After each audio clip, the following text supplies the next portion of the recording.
HCF of 4, 6 and 9. अच्छा, मैंने कल लास्ट क्वेश्चन कौन सा करवा रही थी आपको?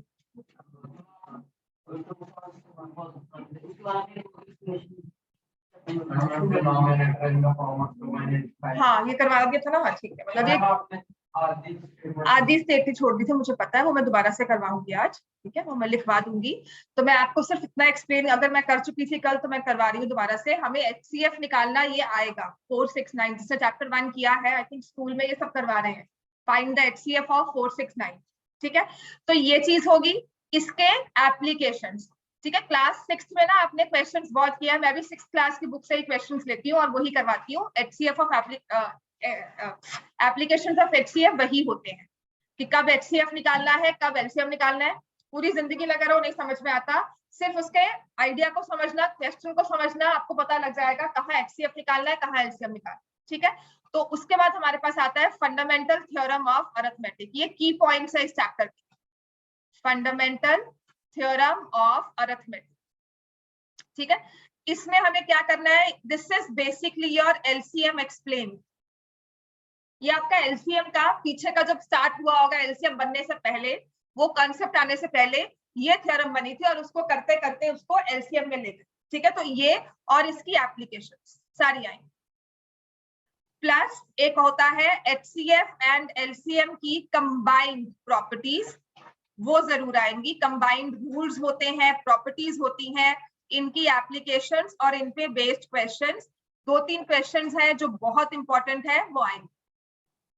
क्लियर हो गया?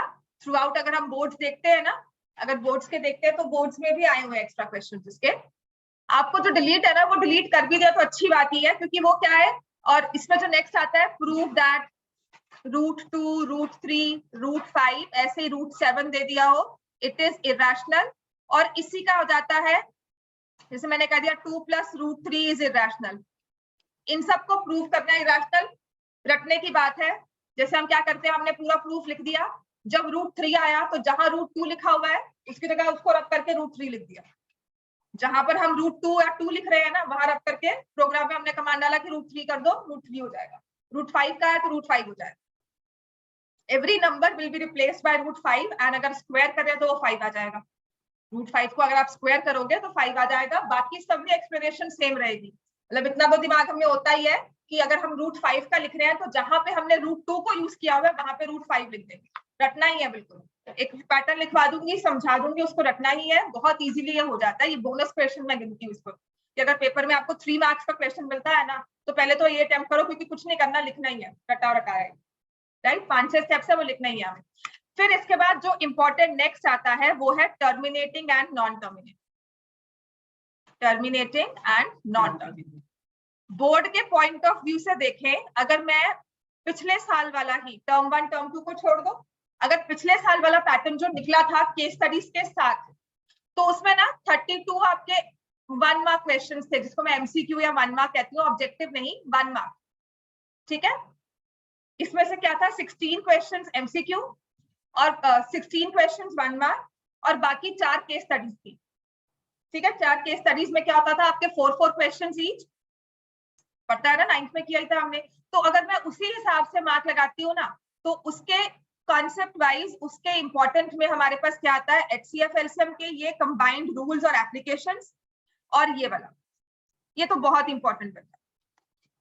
क्लियर हो गया? 1 मार्क का क्वेश्चन आपको इस वाले पे फाइनल में दिखे ना दिखे, आपके टर्म में दिख जाएगा, और फाइनल में भी अगर मुझे 16 MCQs डालने हैं तो उसमें से एक क्वेश्चन आ जाता है, क्योंकि इसमें बनता ही 1 मार्क के क्वेश्चन। √2 वाले को छोड़ दो, बनेंगे ही 1 मार्क वाले सारे क्वेश्चन। क्लियर हो गया? ये आपका ओवरऑल ओवरव्यू है इस चैप्टर का, जितना हमें काम करना है। ये चैप्टर बहुत इजी है, थ्योरेटिकल है। थ्योरेटिकल की प्रैक्टिकल अंडरस्टैंडिंग, HCF कब निकालना है, LCM कब निकालना है, जल्दी समझ नहीं आता। मैं सिर्फ आपको समझाती हूँ HCF क्या होगा, LCM क्या होगा।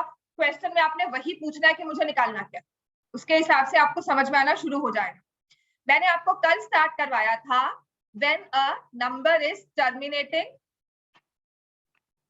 And non terminating.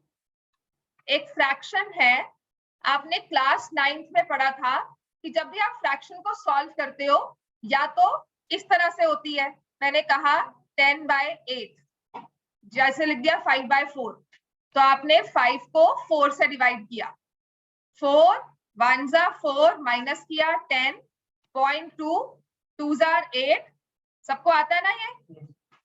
तो ये 10/8 जो कि था 5/4 बन गया 1.25। अच्छा 10/8 और 5/4 में क्या फर्क है? हाँ जी बिल्कुल, very good. 5/4 is the reduced form. 5/4 उसका रिड्यूस्ड फॉर्म है, जिसमें हम कहते हैं इस फ्रैक्शन में numerator and denominator are coprime. इसका मतलब समझते हैं हम, कोप्राइम क्या होता है? क्या होता है बताओ? अच्छा, और कोप्राइम क्या होता है? जो डिविजिबल नहीं होते। अच्छा, और? Very good. और 4 कैन बी फर्दर डिवाइडेड। मैं फ्रैक्शन नहीं, मैं कोप्राइम नंबर्स कह रही हूँ। 5 and 4 आर कोप्राइम। एक चीज याद रखना, कोप्राइम का मतलब है, प्राइम क्या होता है? जिसके कोई भी फैक्टर्स नहीं होते other than 1 and the number itself। लिख लो, प्राइम होता है only 2 factors 1 and number itself। Example में क्या लिखेंगे? 23। और सबसे छोटा नंबर 2। प्राइम नंबर सबसे छोटा नंबर है 2 and 2 is the only even prime number. कोई भी इवन नंबर प्राइम नहीं होगा, बस एक 2 ही इकलौता नंबर है जो इवन भी है और प्राइम भी है। ठीक हो गया? 3 है, then we have 5, then we have 7, 11। From 1 to 100 we have 25 prime numbers. 1 से लेकर 100 तक 25 प्राइम नंबर्स है। इनकी लिस्ट लिख लो। कुछ क्वेश्चंस होते हैं जहां पे ये पूछ लेते हैं 1 मार्क में आपके सैंपल पेपर्स में ही, ठीक है? तो ये लिख लेते हैं इसको।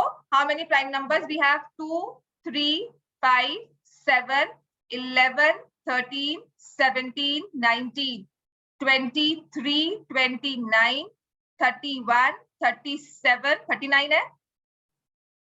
No. Then we have 41 47 49 49 No. Prime number है? हाँ ठीक है, क्योंकि लिख देते हैं। ठीक है, मेरी नॉलेज में चेक करना, मुझे याद है। 53 57 57 नहीं होगा। 5 + 7 is 12, but there are people who write 57 and happily say कि 57 प्राइम है। ठीक है, then we have 59 61 है, 63 67 71 73 79 83 89 91 97 91 हाँ 91 is 91 प्राइम? नो, किससे डिविजिबल होता है? ये कॉमन मिस्टेक है। 13 7 91 91 is not prime, common mistake है। 25 होने चाहिए। 1 2 3 4 5 6 7 8 9 10 11 12 13 14 15 16 17 18 19 20 21 22 23 24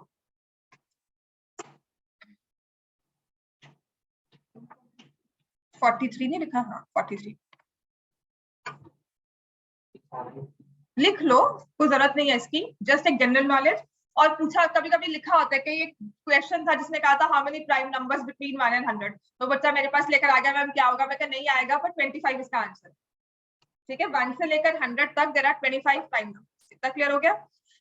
अच्छा, इसके बाद ये तो सिर्फ जनरल है, not related to your syllabus also, not related to anything. हाँ, प्राइम फैक्टराइजेशन में यही नंबर्स मोस्टली आते हैं। आपके जो बेसिक नंबर्स आएंगे ना, वो यही होंगे, या हद से हद बस थोड़ा बहुत ये दिख जाएगा।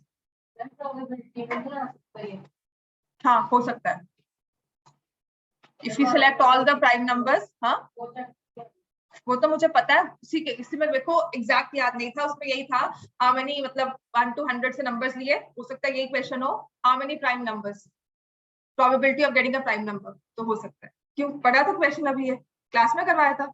हाँ फिर पिछले साल कब? अच्छा, वो तुम्हारे स्कूल में करवाया होगा। कहाँ पे? कहाँ पे थे? हाँ कहाँ पे थे? अच्छा, करवा देते हैं, पर लिख लो, आपको सिर्फ इतना याद करना है 25 प्राइम नंबर्स। ठीक है, आ नहीं सकता क्योंकि हमें कोई ऐसी लिस्ट नहीं है, ये कंपटीशन बेस्ड क्वेश्चन होता है। चलो, मैंने कहा सैंपल पेपर में होता है, हर जगह सैंपल पेपर में दिख जाएगा, बोर्ड्स में कभी नहीं आएगा। क्लियर हो गया इतना? चलो, ये समझ में आ गया। प्राइम नंबर्स वो होते हैं जिनको फर्दर हम फैक्टराइज नहीं कर सकते। 83 है, 81 नहीं है, ठीक है।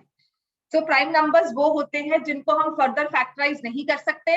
तो प्राइम के साथ ही होता है कॉम्पोजिट नंबर। कॉम्पोजिट नंबर का क्या होगा? जिसको फर्दर फैक्टराइज किया, जिसको हमने कहा मोर देन 2 फैक्टर्स या factors other than 1 and number itself. For example, हमें पूछना है नंबर, अगर मैंने कहा 87, तो 1 और 87 के अलावा क्या कोई नंबर इसको डिवाइड करता है? तो मैं लिख रही हूँ 8 + 7 = 15। Divisibility test of 3 says sum of digits divisible by 3। तो ये हो जाएगा 3 से डिवाइड हो जाएगा, और क्या लिखेंगे हम? 3, और इसको मल्टीप्लाई डिवाइड करता है 29। तो ऐसे ही हम चेक करते हैं, जहां मेरे पास 1 और 87 के अलावा कोई भी एक नंबर आ गया जो इसको डिवाइड करता है, तो ये बन जाएगा composite number. This topic, this concept is very important. इसको समझने के लिए कि कॉम्पोजिट क्या होता है, कि उस नंबर को लिखो, आपको कोई भी नंबर पूछा जाता है, चाहे वो फुली सॉल्व्ड फॉर्म में हो या किसी फॉर्म में लिखा हो, ये क्वेश्चन भी आपकी बुक में, आपने देखना है कि उस नंबर के प्राइम फैक्टर्स हो रहे हैं या नहीं हो रहे। जैसे मैंने कहा नंबर है 89, तो मैं चेक करूंगी 1 और 89 के अलावा क्या इसमें कोई और डिवाइड करता है। अगर करता है तो ये कॉम्पोजिट है, right? For example, if I take 82, I have 1 and 82, is this number divisible by 2? Yes. तो कहाँ आ रहा है मैं ये नहीं देख रही हूँ, 2 मुझे एक और फैक्टर दिख गया, तो ये नंबर क्या है? Composite number. समझ में आ गया? ये कॉन्सेप्ट हम यूज करते हैं, this is what fundamental theorem of arithmetic is all about. ठीक हो गया? फंडामेंटल थ्योरम ऑफ अरिथमेटिक इसी के बारे में बात करती है। क्लियर हो गया हमें? ये इतना समझ में आ गया इतना, राइट? इसको हम दोबारा से डिटेल में करेंगे। अब उसके बाद आती है एक और चीज, कोप्राइम। कोप्राइम इसलिए समझा रही हूँ क्योंकि वो हम इरैशनल नंबर्स को प्रूव करने में ना एक वर्ड लिखेंगे coprime, which is very important. अगर उसको नहीं लिखते तो हम प्रूव नहीं कर सकते। क्लियर हो गया? अगर मैंने √2 इज इरैशनल प्रूव करना है ना, तो मेरा सबसे इंपॉर्टेंट वर्ड होता है कोप्राइम। अगर मैं उस कोप्राइम को हटा दूं तो हम उस प्रूफ को आगे जस्टिफाई नहीं कर सकते। क्लियर हो गया?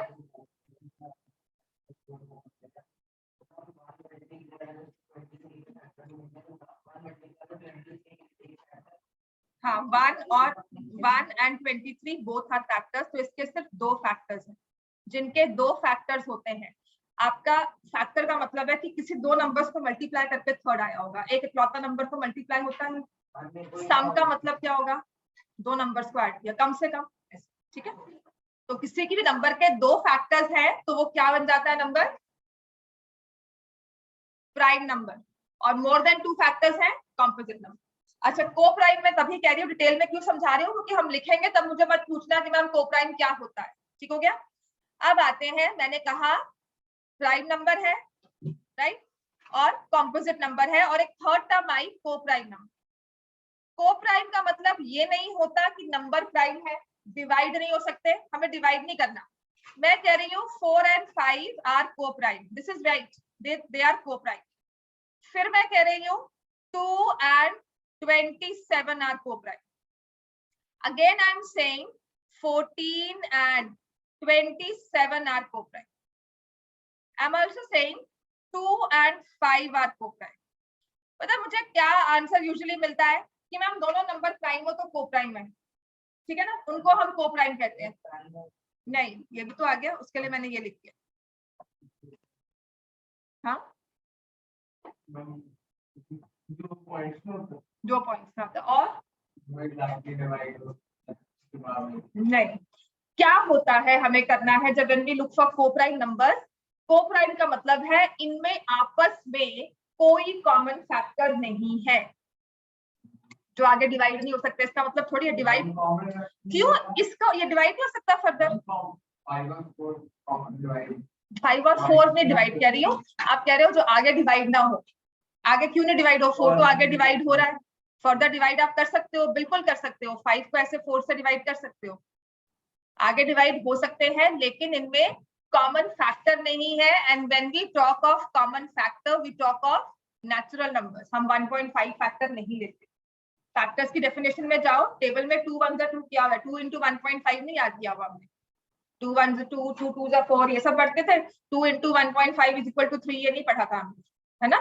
तो इसलिए जब हम फैक्टर की बात करते हैं, मल्टीपल्स की बात करते हैं, we talk of complete numbers 1 2 3 4, 0 भी ले लेते हैं, होल नंबर्स भी बोल सकते हो। तो इनमें फर्दर हम क्या लिखेंगे, no common factor, they have no common factor. दोनों ही नंबर्स किसी एक सिंगल नंबर से डिवाइड हो जाए ऐसा नहीं है। जैसे 4 और 5 को अगर मुझे इनमें से कुछ कॉमन निकालना है तो निकाल सकती हूँ? नहीं। 2 1 के अलावा तो इनको हम बोलते हैं, इनका HCF 1 होता है। Highest common factor is 1। They have HCF 1, they have no common prime factor other than 1। 2 and 27 को किसी एक नंबर से डिवाइड करें तो क्या मेरे पास x की कोई वैल्यू है कि 2 जो है वो x से डिवाइड हो जाए, 27 भी x से डिवाइड हो जाए। चलो 14 और 27 ले लो। 14 और 27 इसको प्राइम फैक्टराइज किया 2 into 7, 27 को किया 3 into 3 into 3। 14 की प्राइम फैक्टराइजेशन में आया 2 into 7, 27 में क्या आया 3 into 3 into 3। क्या कॉमन फैक्टर है कोई? बताओ। कोई एक ऐसा नंबर जो 14 में भी हो और 27 में भी हो, तो ऐसे नंबर्स को हम बोलते हैं कोप्राइम नंबर, की आपस में इनमें कुछ कॉमन नहीं होगा। क्लियर हो गया? कोप्राइम का एक टॉपिक पढ़ना, एक कॉन्सेप्ट को समझना इंपॉर्टेंट है। इस वर्ड को याद रखना। नंबर्स डिविजिबल नहीं है आपस में, ऐसा भी नहीं है। नंबर्स में फैक्टर कॉमन नहीं, ठीक है। आगे किसी एक सिंगल नंबर से आगे किसी और फैक्टर से डिवाइड नहीं हो सकता, कुछ भी कॉमन नहीं है उनमें। ये कहा होता बिल्कुल सही, उनमें कुछ भी और कॉमन नहीं है। जितना कॉमन था हम सब कैंसिल करके उसे लोएस्ट फॉर्म में शो कर चुके हैं। क्लियर हो गया इतना? वो नंबर्स होते हैं कोप्राइम। अब आते हैं नेक्स्ट। इसके बाद ये सब इसलिए बताया था, जैसे मैंने कहा आपको 10/8 is 5/4, 1.25। देखो 1.25 का मतलब है यहाँ हमारा रिमाइंडर क्या हो गया, 0। कैलकुलेशन खत्म, रिमाइंडर 0, टाटा बाय बाय। हमारा आंसर 1.25 आ गया, जिसे हमने कहा कि अब खत्म हो गया आंसर, इसको और डिवाइड नहीं करना होगा, है ना। तो उसे हमने कहा this terminates, this is a terminating decimal. ठीक है, देखो 10/8 इज अ टर्मिनेटिंग डेसिमल। अब इसी के साथ है हमारा, लेट मी से 13/9। चलो करेंगे हम 13 को 9 से डिवाइड। 9 1 जा 9, लिखो, सॉल्व करो इसको, राइट। क्या आएगा? Non terminating. तुमने पहले क्या बोला, क्यों बोला इरेशनल? हाँ हाँ, वो मैं बता देती हूँ। वो पैसे कह देते हैं, पर टर्मिनेटिंग की प्रॉपर्टी होगी कि वो रिपीट नहीं करता, नॉन रिपीट। ठीक है। अब इसके बाद आ जाएगा 4 जा 36, फिर से 4 जा 36। कब तक चल सकते हैं? जब तक है जान, है ना, जब तक मैम कहे, जब तक हमारे पास और कुछ करने को नहीं है, राइट। पेपर में कहा हुआ है 5 प्लेसेस तक सॉल्व करो, तो हम करेंगे जब तक मार्क्स मिलते रहेंगे, है ना, वही चीज है। तो इस चीज में हम कहते हैं दे आर नॉन टर्मिनेटिंग। ठीक है। 9th में अगर थोड़ी बहुत पढ़ाई की थी, चैप्टर 1 टर्म 1 में आया था, जिसमें आपने फ्रैक्शंस को, इस डेसिमल्स को उनकी टर्मिनेटिंग फ्रैक्शनल फॉर्म में शो किया था। नहीं, वो बाद में था, वो अलग बात था, ये अलग कॉन्सेप्ट। ठीक हो गया। तो रैशनल नंबर दो तरह के होते हैं। फ्रैक्शंस ना आपकी दो तरह की बनती है, या तो वो टर्मिनेट कर जाएंगी या वो नॉन टर्मिनेट। ठीक है। और अगर टर्मिनेट कर रही है ना फ्रैक्शन, तो वो नॉन रिपीटिंग होती है। ठीक है, लिख लो इसको, क्योंकि उसमें वो खत्म ही होगी तो वो क्या रिपीट करे, है ना। और अगर नॉन टर्मिनेटिंग है ना, तो वो किसी एक पैटर्न में कोई एक नंबर रिपीट करता रहेगा, राइट। इतना क्लियर हो गया हमें? लिख लो इस चीज को। और इसी के काउंटर में एक और हमारे पास आता है, कुछ ऐसे नंबर्स जिसे हम कहते हैं नॉन टर्मिनेटिंग, नॉन रिपीटिंग। ना ही टर्मिनेट करते हैं ना ही रिपीट करते हैं। ठीक है।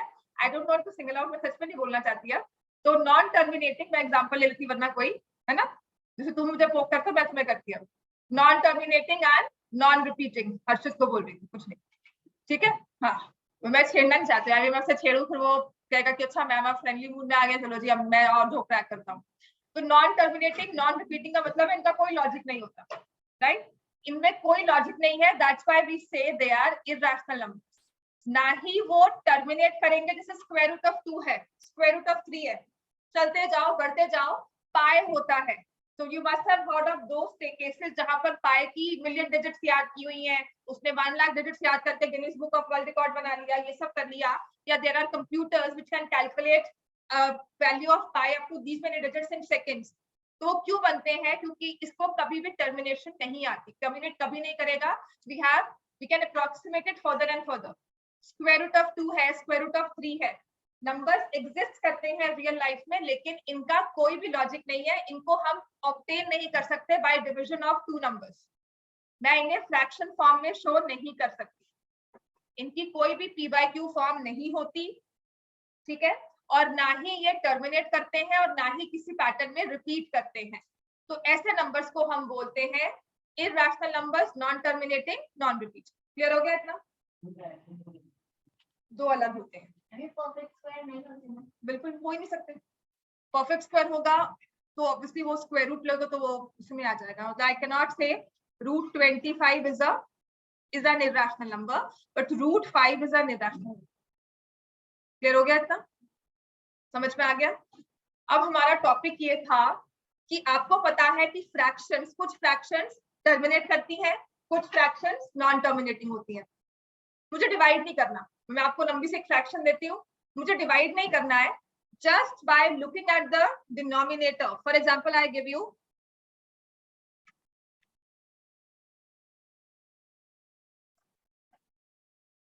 मुझे बताओगे टर्मिनेटिंग होगी कि नहीं होगी? नॉन टर्मिनेटिंग, ठीक है।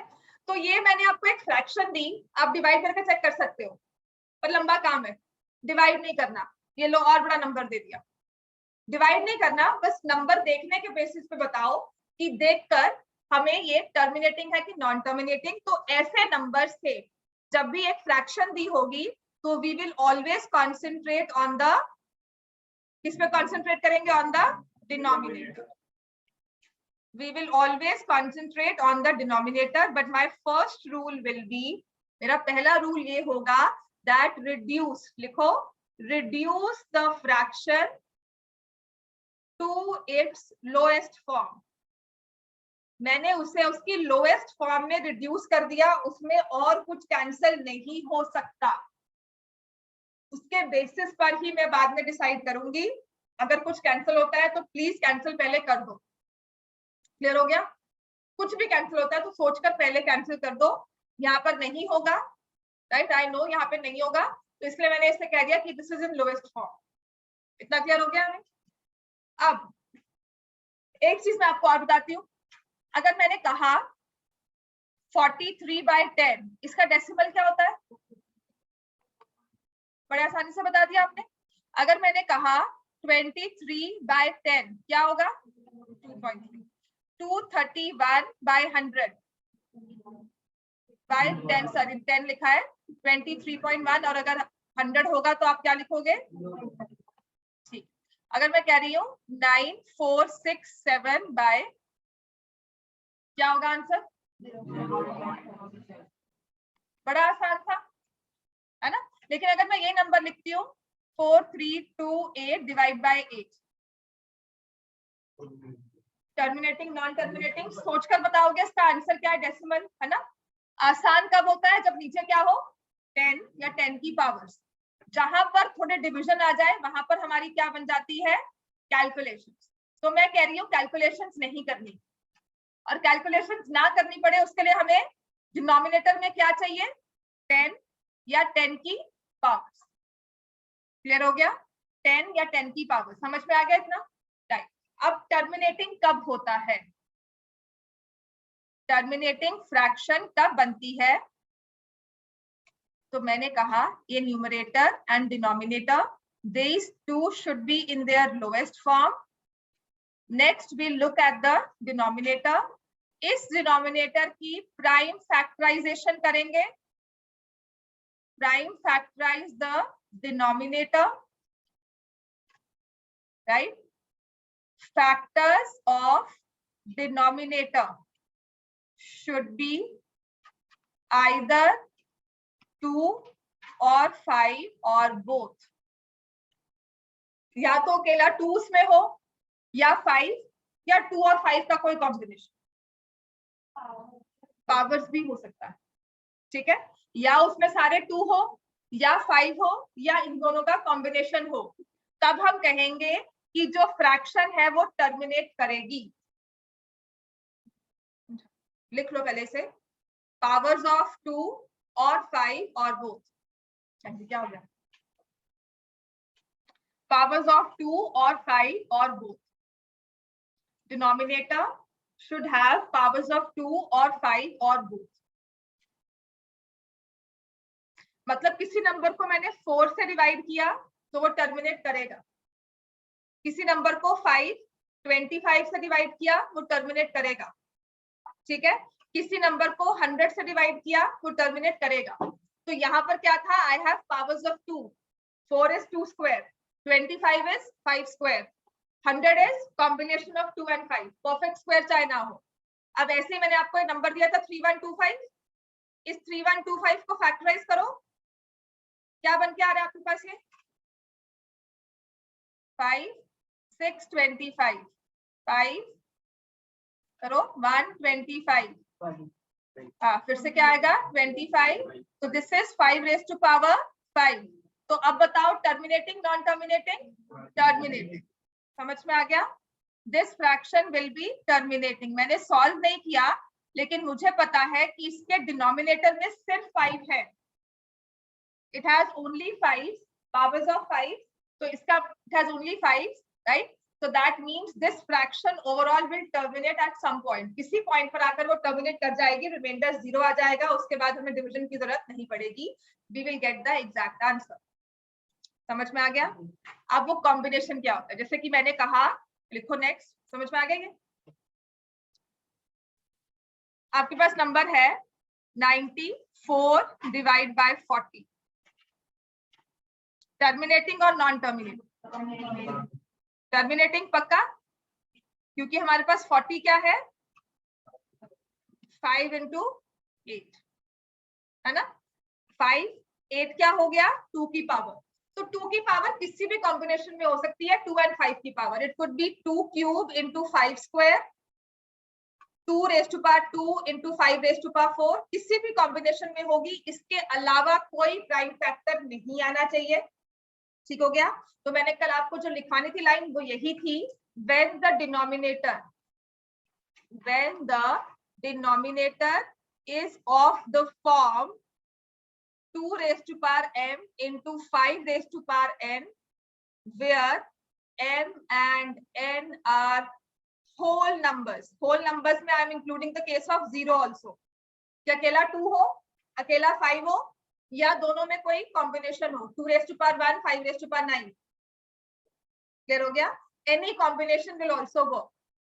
So where m and n are whole numbers and no other prime factor, कोई भी प्राइम फैक्टर नहीं चाहिए मैम, 3 अकेला फिर क्या हो गया, बस एक 7 ही तो है उसमें, नहीं चाहिए, and no other prime factor, ठीक है, then the fraction will always be terminating।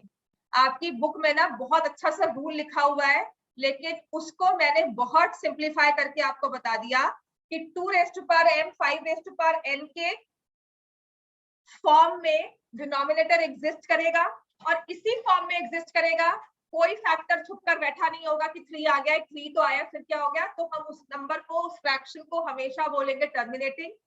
इसके अलावा आपको कोई भी फैक्टर दिखता है, 3 7, ये मत कहना 4 प्राइम नहीं है, 3 7 11 13 17 19 कुछ भी दिखता है, सीधा कहो नॉन टर्मिनेटिंग। क्लियर हो गया इतना?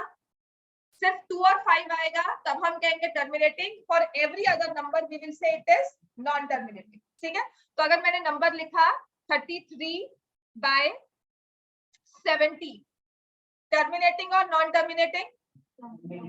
Terminating. 33 by 70 non terminating. क्यों? क्योंकि जब आपने इसको फैक्टराइज किया क्या आया? 7 into 10। 2 और 5 तो है, लेकिन साथ में क्या बैठा हुआ है? 7। 7 क्या है? हमारे इस कॉम्बिनेशन में आता है कि नहीं ना, तो ये क्या हो गई? Fraction non terminating. क्लियर हो गया? लिखो 33 by 70। This is a common mistake. 10 देख करना बड़ा अच्छा लगता है, 10 आ गया जो टर्मिनेटिंग है, तो 7 भी तो बैठा हुआ है साथ में, तो this is non terminating. 33 by 70 is non-terminating। Clear हो गया इतना? अब लिखो for example if I take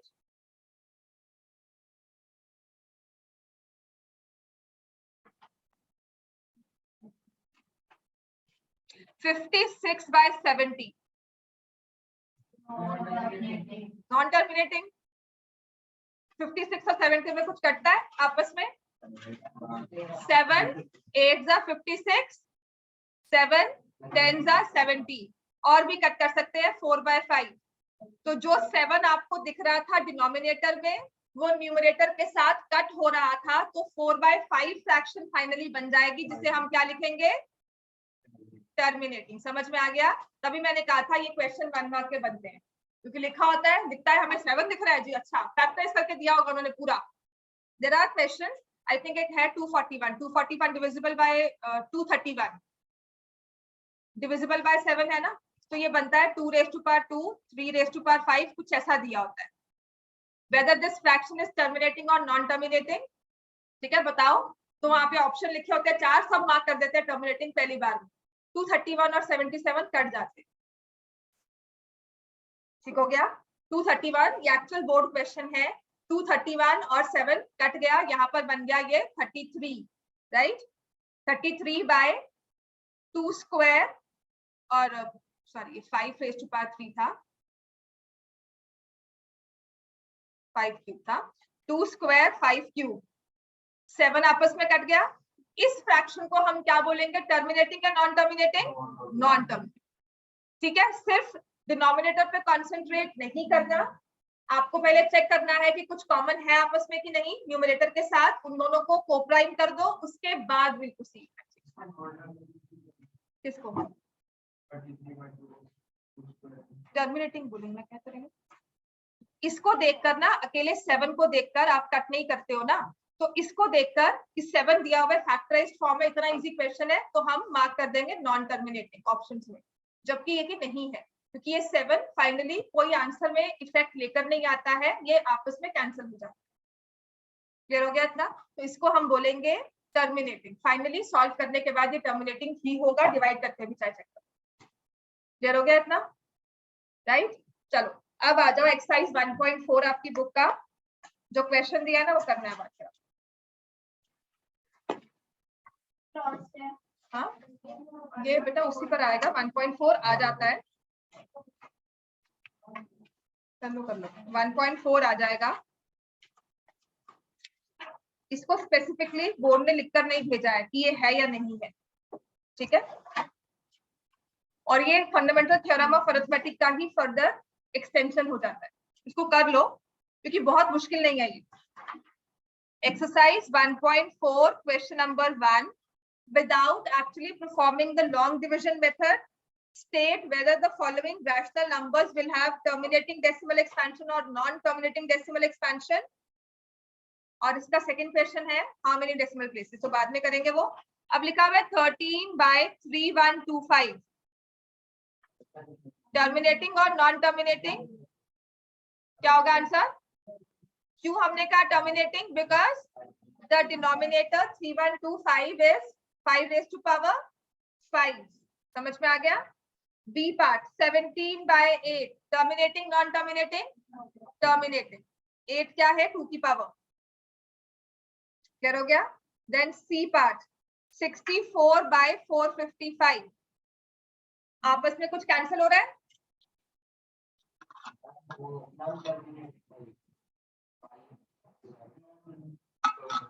करो 5 से डिवाइड,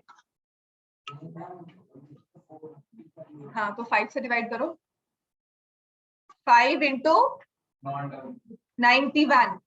मैंने कहा था अकेला 5 से डिवाइड होना नहीं, we should have powers of 2 and 5 only, no other prime factor. तो इसको हम क्या लिखेंगे, नॉन टर्मिनेटिंग। डी पार्ट 15/1600 करो सॉल्व। टर्मिनेटिंग होगा कि नहीं, क्योंकि इसमें क्या है 16 इंटू 100। 16 क्या है 2 raised to power 4।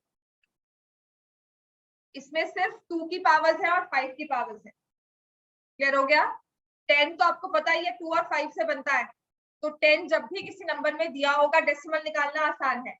और जो आपके पास बाकी नंबर दिया हुआ है वो भी 2 की पावर्स है, तो this is terminating, this is terminating. क्या देखो 64/455, मैंने टर्मिनेटिंग में क्या कहा था, that the denominator should be of the form 2 raised to power n into 5 raised to power n। इसके अलावा कोई और फैक्टर नहीं होना चाहिए। तो 455 को मैंने किया 2 से डिवाइड नहीं होता, 5 से क्या करूंगी, 5 से चेक किया तो क्या आया 91। 91 का मतलब है सो 4, लेकिन 13 से भी हो रहा है, 17 से भी हो रहा है ना। ये 13 और 17 आकर इसको नॉन टर्मिनेटिंग बनाएंगे। क्लियर हो गया, 13 और 17 आकर इसको नॉन टर्मिनेटिंग बनाएंगे। हाँ ऑब्वियसली अगर फ्रैक्शन है तो वो नॉन टर्मिनेटिंग के साथ रिपीटिंग होगी ही, अगर फ्रैक्शन नहीं है इरैशनल है तब वो होगी नॉन टर्मिनेटिंग। नॉन चलो fifth part 29/343 non terminating, 29/343 non terminating.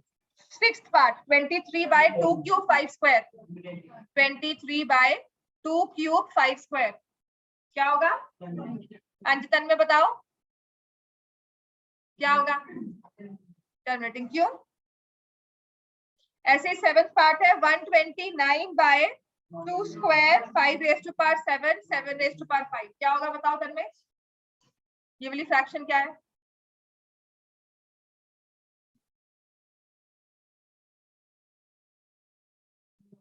Non terminating. क्यों, हाँ बोलो क्यों, क्या रीजन है इसका, हाँ आप बताओ क्या रीजन है इसका नॉन टर्मिनेटिंग होने का।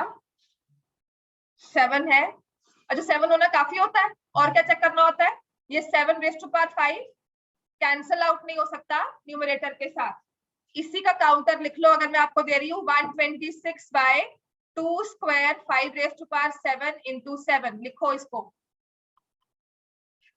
126 into 2 square 5 raised to power 7 into 7। आप बताओ टर्मिनेटिंग या नॉन टर्मिनेटिंग, तन्मय आप बताओ।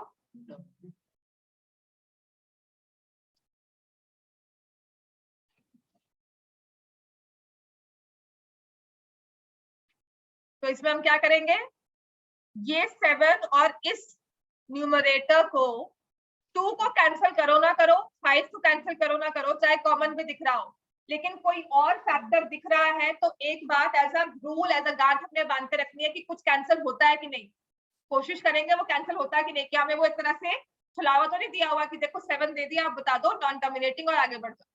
ठीक है, तो ये 7, हाँ जी 7 डिविजिबिलिटी रूल नहीं होता, उसका याद भी मत करना। ठीक है, 126 है, डायरेक्टली डिवाइड करो, 1 7 1 7 7 8 56। तो ये 7 चाहे डिनोमिनेटर में था लेकिन कॉमन कैंसिल हो गया, तो 7 का वजूद बिल्कुल खत्म हो गया डिनोमिनेटर में से, तो ये नंबर क्या बन गया, टर्मिनेटिंग, क्योंकि इसमें अब है सिर्फ 2 और 5। क्लियर हो गया। तो अभी जब भी ऐसा क्वेश्चन आएगा, अगर 7 यूजुअली 7 ही दिया होता है, बिकॉज 3 के साथ दिया होगा तो नंबर दिख जाता है, it's easily divisible by 3, sum of digits होते हैं। 7 का डिविजिबिलिटी रूल बहुत मुश्किल, मतलब एक याद करने वाली बात है, वो तो बहुत बड़ा नंबर दिया हो ना 10 डिजिट्स का तब हम यूज कर सकते हैं, यहाँ पे मत करो। पर फिर भी मैं कहूंगी 10 से अच्छा है 10 में भी डिवाइड कर लो, जल्दी आंसर पे पहुंच जाओगे instead of using the divisibility rule. होता है लेकिन आपके लिए वो प्रैक्टिकली पॉसिबल नहीं है कि आप ट्राई करो 2 में। ठीक है, बताओ नहीं बता दो। 126 के लिए नंबर याद करते हैं 5 और 7 में, ठीक है। इट्स +5 और -2, आई थिंक -2 होता है। तो करना क्या है, यूनिट्स प्लेस ले लिया, -2 × 6, 2 माइनस लिया यहाँ से, तो 12 - 12 कितना आ गया, 0। 0 is divisible by 7, this number is divisible by, क्यों 5 प्लस में होगा, 5 प्लस में कैसे होगा, 12 × 6 + 5, ठीक है। कितना होगा, 12 + 30 कितना हुआ, 42। 42 is divisible by 7, so this number is divisible by. अब तो मैं +5 नहीं, हमेशा नहीं, इसमें 13 का भी होता है, उसमें भी नंबर याद करने होते हैं, 17 का भी होता है, उसमें नंबर याद करने होते हैं, ठीक है। तो वो निकलता कैसे मैं तुम्हें वो भी समझा दूंगी, ठीक है। आराम से बैठ के पढ़ना बेटा, है ना। आप लोग पता क्या करते, कभी भी लगता है मुझे मेरे नॉलेज चेक करो, मैम को आता है कि नहीं, मैम को पता है कि नहीं, नहीं आता होगा, सबको नहीं आता है, ठीक है। This is something which I have learn. मैं तब से कह रही हूँ, अगर मैं 2000 में पिछली वाली 10th को भी बोला था, अगर मैं 2004 ऑनवर्ड्स पढ़ाई की होती, ठीक है, और अगर मैंने ये 5 साल IMS में नहीं लगाया होता, नहीं पढ़ाया होता, तो ये सब चीजें मुझे नहीं आती। 2000 तक हमारी एजुकेशन 2004 तक बहुत वास्ट थी। 2004 में जब ये बुक्स आपकी बनी है, बहुत ज्यादा कम कर दिया। तो मैंने जो इतना डिटेल पढ़ा हुआ है ना, वो आजकल की टीचर्स ने इतना डिटेल नहीं पढ़ा हुआ 10th में। क्लियर हो गया, क्या कर रहा है, हाँ कुछ तो बोला, क्या बोला, हाँ वो वही करेगा काम, मुझे बैठ कर वापस उसने वही करना है। चलो नेक्स्ट है 8th पार्ट, कौन सा, 6/15 नॉन टर्मिनेटिंग, टर्मिनेटिंग, क्योंकि क्या बन रहा है ये 2/5, 3 आपको दिख रहा है 15 में, वो कैंसल आउट हो गया, 2/5 मीन्स टर्मिनेटिंग। ऐसे ही आ जाओ 9th पार्ट में, 35/50 टर्मिनेटेड, एंड 10th में वेरी नॉन टर्मिनेटिंग, चाहे 7 कट हो गया लेकिन फिर भी बैठा कौन है, 3 is there in the prime factorization, it is non terminating। समझ में आ गया इतना। अब इसका नेक्स्ट क्वेश्चन जो आता है, सेकंड क्वेश्चन, वो कहता है आपने बता दिया डेसिमल टर्मिनेटिंग है या नॉन टर्मिनेटिंग है, ठीक है। अब आप ये बताओ फ्रैक्शन को देखकर कि अगर मैं इसको डिवाइड करूंगी, आपने कहा 35/50 या 2/5 any number, this is terminating, तो डिवाइड करेंगे तो डेसिमल में कुछ बनकर आएगा, जिसे मैंने लिखा 1/4। तो इसके डेसिमल पार्ट में कितने डिजिट्स हैं, ठीक है। नेक्स्ट होता है हमारा, लिखो हाउ मेनी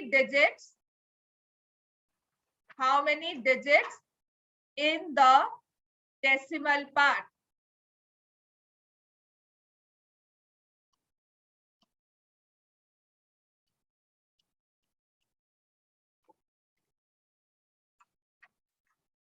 इसको डिवाइड किया तो क्या आएगा, 4923 डिवाइड बाय 100,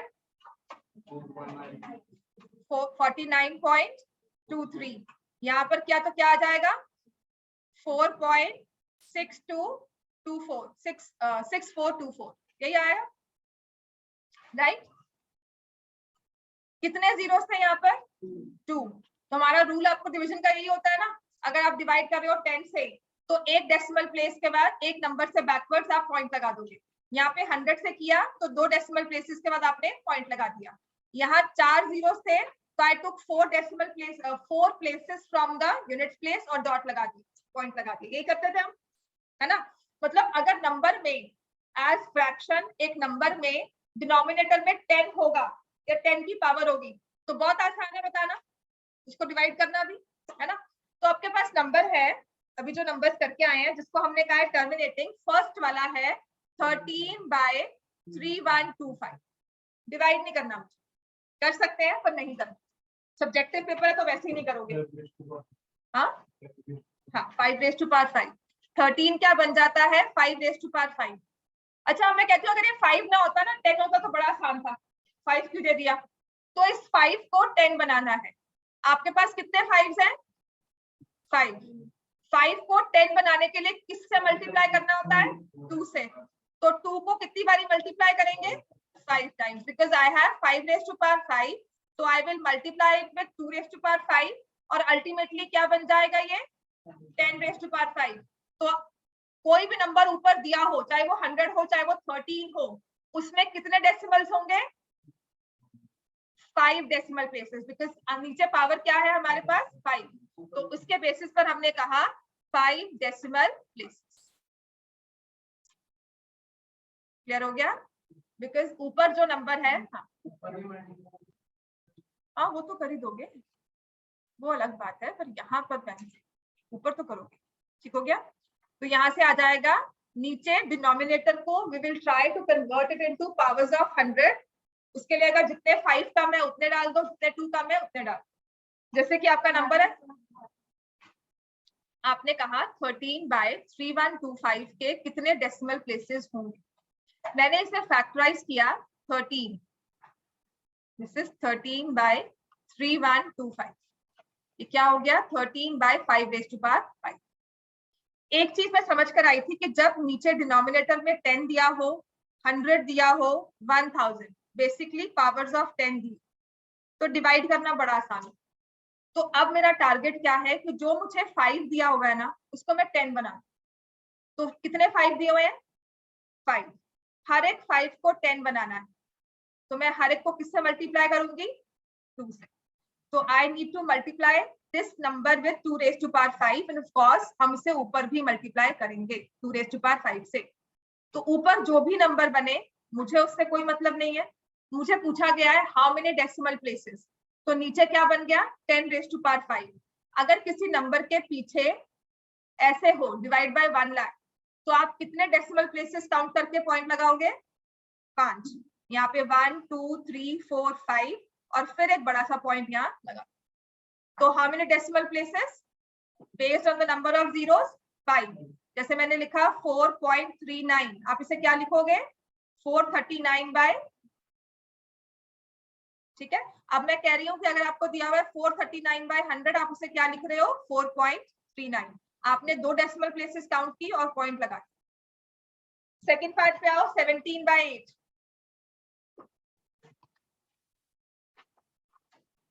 8 का प्राइम फैक्टराइजेशन क्या है? 2 क्यूब। तो इसको 5 क्यूब से मल्टीप्लाई करना है, तो 10 की पावर क्या बन जाएगी? 3। तो how many decimal places? 3 decimal. इतना क्लियर हो गया बच्चे? हाँ ठीक है। हमारे पास है 15 divided by 1600।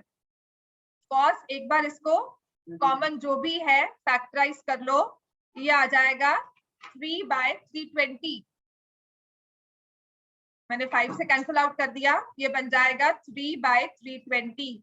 Now try and factorise 32 into 10।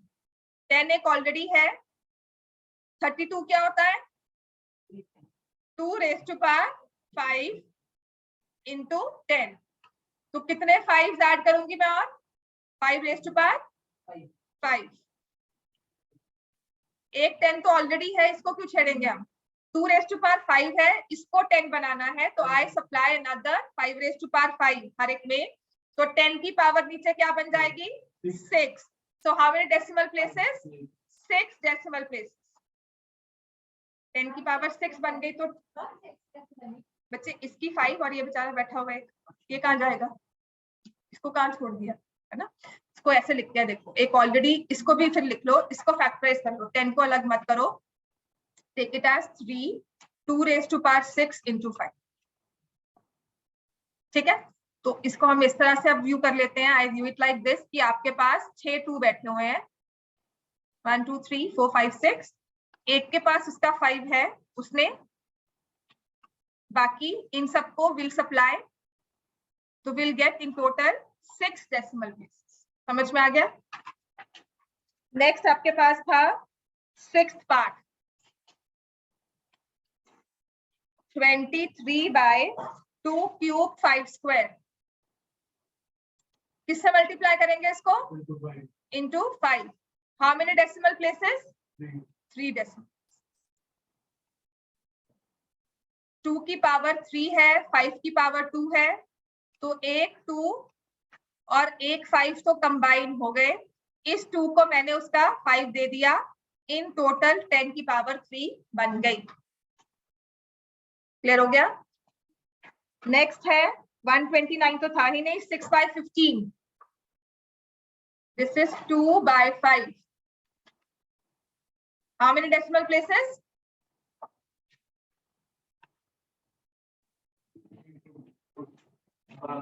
1 decimal place. समझ में आ गया? नहीं आया? 2 by 5 है, नीचे क्या बनाना है?